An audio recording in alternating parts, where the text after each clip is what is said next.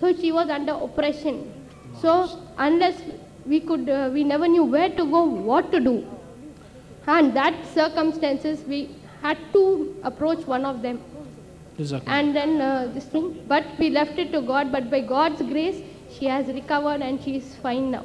So, but we never knew where to look. We have been playing. We have not that, as you say,